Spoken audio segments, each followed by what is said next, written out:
Nandyan na kami sa lugar na malapit sa iyo. Kung ikaw ay 16 to 32 years old, pumunta na sa mga sumusunod. Robinson's Galleria, May 11 and 12. Robinson's Naga, May 18 and 19. Pacific Mall, Mandaue, Cebu, May 25 and 26. Pwede ring mag-audition ang mga gustong maging talent ng Star Magic para sa mga 13 to 32 years old. Baka ikaw na ang susunod na housemate ng Pinoy Big Brother Gen 11.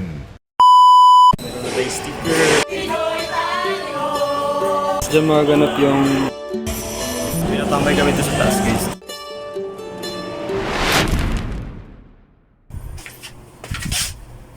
So, ngayong araw na tayo, i-share ko sa inyo guys yung ginagawa ko before ako nag-audition, guys. Yo, what's up guys? So for today's video, welcome back to my channel. Paano ko ba ito sisimulan? Lang. Yawanday. So, ayun. Ano bang i-share natin ngayon? So, ano nga guys, no, i-share ko sa inyo ngayon yung experience ko sa pag-audition ng Pinoy Big Brother. Kasi, so, first timer to guys. Wow! Madami akong nakilala dun. Sobrang madami. At sobrang solid na experience yun para sa akin guys. Alain mo yun, isang gabi walang tulog, tsaka walang almusal guys, tsaka lunch lang.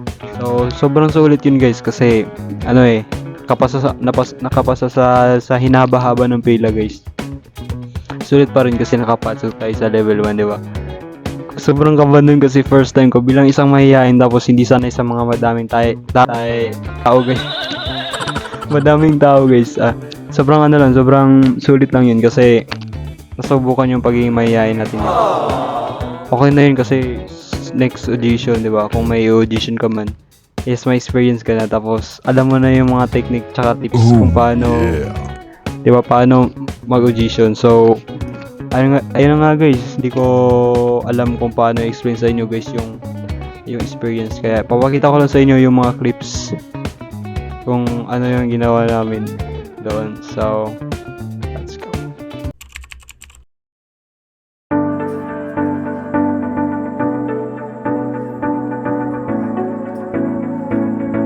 So guys, ito na talaga yung katotohanan. Punta na talaga tayo doon. Kasi yun na nga, diba? Tapos papakita ko sa inyo mamaya guys kung ano yung gagawin ko. Punta tayo ng ibang kasama. Dito na tayo sa harap ng stage. Yan yung gaganapin yung audition bukas. Let's go!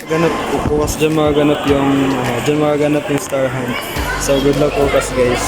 Ito naman yung upuan ng mga auditionist bukas guys. So, tingnan naman guys sa labas, madaming tao yan ang. So, good luck guys.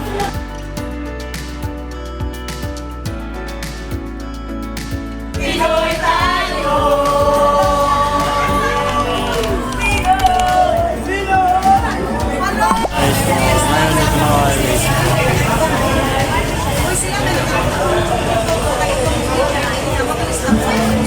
Ito yung mga unang nakilala ko guys. Ito yung taga Manila naka-red at sobrang layo pa talaga niya, pumunta pa talaga ng Jensen para makapag-audition lang. Kaya meron ding taga Davao guys.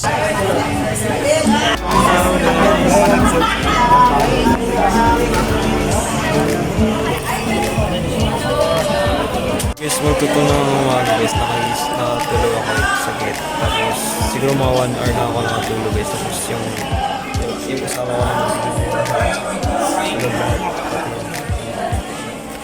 sila lahat guys. Tapos balik na yun.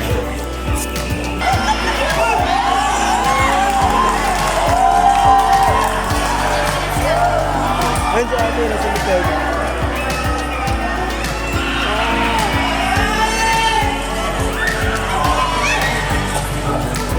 Grabe naman yun. Nasimulan na yung audition, tapos meron na tayo sticker. Let's go! And share muna tayo para para picture muna tayo.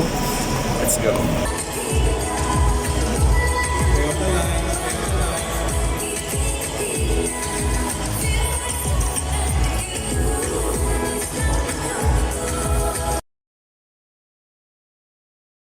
Pinatambay kami dito sa taas guys. Hindi ko alam kung dito ba kami interview dyan na side. dyan na side. So, try lang natin bago. Kasi sobrang init.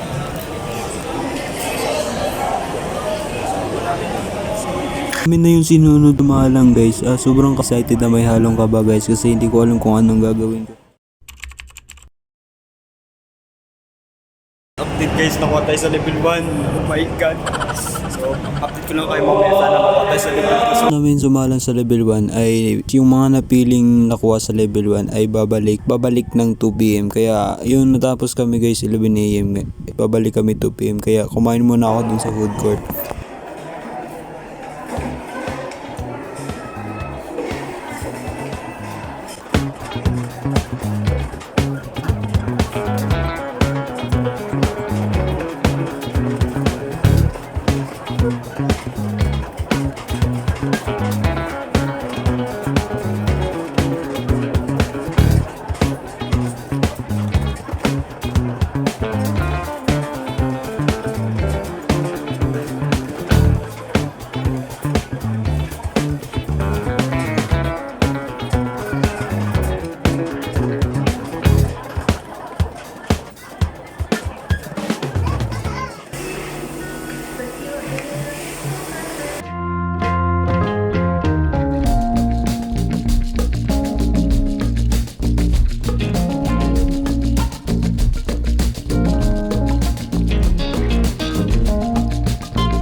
Susunod na ganapan guys, hindi ko na na-videohan dahil nalobat na yung phone ko at yung dala kong power bank ay lobat na rin, kaya lobat na yung phone ko, hindi ako nakapag-video. Pero hanggang level 2 lang ako ng first round guys. Yung first audition dito, first day audition sa amin guys is level 2 lang ako. Pero ayun, hindi tayo pinalad sa unang araw ng audition kaya bumalik ako kinabukasan. Tinatry ko pa rin, baka naman diba may chance pa, kaya ayun, hindi pa rin tayo napili. So okay lang yun, at least experience tayo. Kasi yung feeling ko kasi dito, feeling ko naman talaga na hindi ako mapipili kasi may mas the best sa akin, may mas talented sa akin. Pero hindi ko nag-iniisip, yung iniisip ko lang talaga yung experience kasi bilang isang mahihaing tao guys, para din masanay at masubukan yung pagiging mahihaing ko sa harap ng madaming tao. Kaya sobrang proud ako sa sarili ko nung that time kasi sa sobrang daming tao ay nagawa ko pang makipag-usap at makilala yung sarili ko sa mga tao at kay Direk. Kaya maraming salamat sa PBB dahil binigyan ako ng experience. Kaya di ba baka malay mo soon, tatry na naman natin sa ulit na audition at papili na tayo. Kaya good luck at good luck sa mga napiling housemate ni Kuya. God bless all.